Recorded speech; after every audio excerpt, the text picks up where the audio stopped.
Kita ketahui, Saudara, pada tahun 2016 jalannya persidangan kasus pembunuhan Wayan Mirna Salihin dengan terdakwa Jessica Kumala Wongso di Pengadilan Negeri Jakarta Pusat.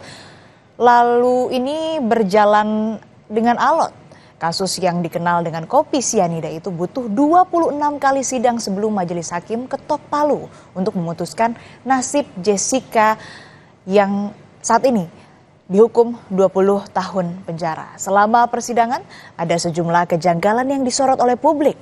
Banyak yang menilai ekspresi Jessica terlalu tenang. Selain itu, ia juga beberapa kali menjawab tidak ingat, tidak tahu. Bahkan ini saat diberikan pertanyaan oleh jaksa penuntut umum untuk membuktikan Jessica bersalah. Jaksa penuntut umum menghadirkan puluhan saksi dari keluarga Mirna, mulai dari teman juga, pegawai Cafe Olivier, tempat atau TKP di mana Wayan Mirna Salihin ini meninggal dunia, lalu polisi Australia hingga saksi ahli yang dihadirkan dalam persidangan. Sementara itu untuk pembelaan, pihak Jessica juga tidak mau kalah. Mereka mendatangkan saksi ahli toksikologi dan ahli patologi forensik.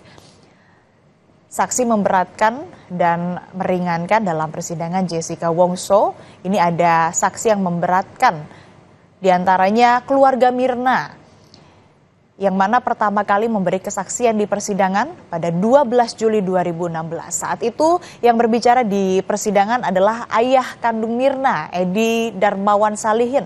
Kemudian suami Mirna, Arif Sumarko, dan kembaran Mirna, Sandi Salihin. Edi Darmawan Salihin ini mengatakan gerak-gerik Jessica ketika berada di rumah sakit tampak mencurigakan. Jessica, kata Darmawan, sempat mengaku asma tetapi masih lancar beraktivitas. Darmawan menyebut keanehan lainnya adalah ketika Jessica keliling mendengarkan orang berbicara di rumah sakit. Kami tampilkan visual atau ini merupakan dokumen yang Kompas TV punya saat persidangan kasus pembunuhan Mirna dengan terdakwa Jessica Kumala Wongso.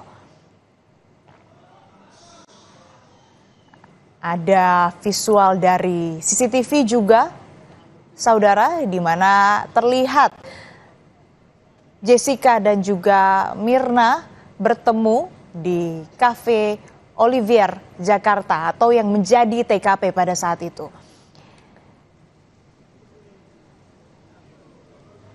Nah, ini merupakan CCTV yang ditampilkan di persidangan. Ini merupakan CCTV di hari di mana Jessica dan Mirna bertemu di Cafe Olivier pada bulan Januari tahun 2016. Dalam CCTV terlihat tidak hanya Jessica dan juga Mirna, tapi juga ada teman Jessica dan teman Mirna lainnya yang ikut duduk bersama di sana. Jessica dalam CCTV ini terlihat memesan kopi Vietnam untuk Mirna. Lalu dalam CCTV juga terlihat Mirna setelah meminum kopi yang dibelikan Jessica, ia kemudian langsung kejang dan langsung dibawa ke rumah sakit. Dan visual yang ada, Saudara, di bagian atas ini di dalam persidangan di mana saat bukti-bukti ditunjukkan. Salah satunya ini merupakan sampel kopi ini yang dipegang oleh kuasa hukum Jessica Kumala Wongso, Otto Hasibuan. Ini merupakan bukti kopi. Ini juga visual Jessica memasuki ruang sidang. Lalu ada di visual sebelah kiri Anda, Saudara. Ini merupakan rombongan atau kendaraan yang digunakan Jessica Kumala Wongso untuk menuju ke Kejaksaan Negeri Jakarta Timur.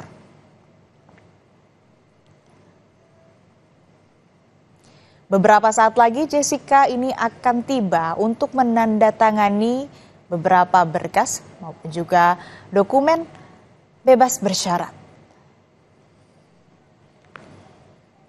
Dari Kementerian Hukum dan Hak Asasi Manusia, Direktorat Jenderal Permasyarakatan juga sudah mengeluarkan keterangan bebas bersyarat untuk Jessica Kumala Wongso.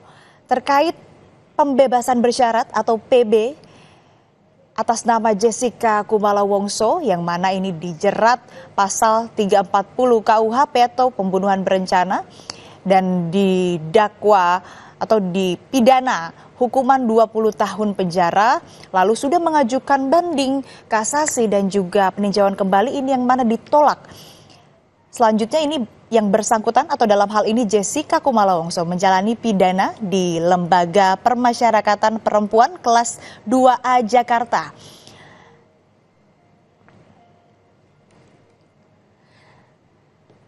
Kita nantikan saudara Jessica Kumala Wongso keluar dari mobil untuk kemudian langsung masuk ke Kejaksaan Negeri Jakarta Timur.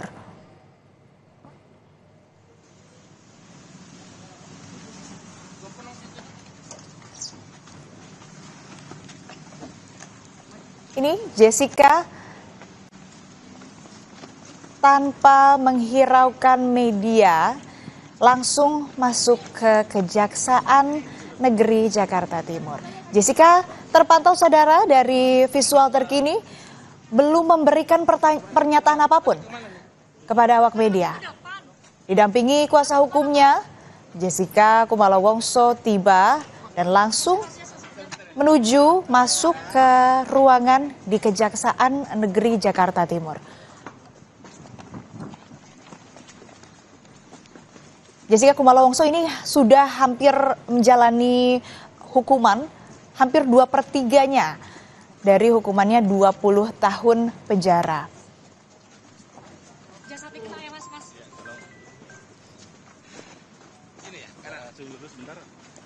Kita juga masih menantikan saudara bagaimana pernyataan dari kuasa hukum Jessica Kumala Wongso, karena yang menarik bagaimana kemudian Jessica Kumala Wongso bisa diberikan keterangan pembebasan bersyarat.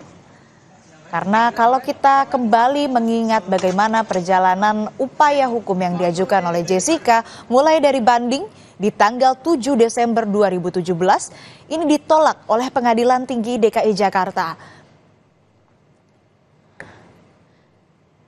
Lalu saat ditolak banding, saudara, Jessica juga tidak berhenti sampai di situ. Jessica ini mengajukan kasasi ke Mahkamah Agung, namun kembali ditolak.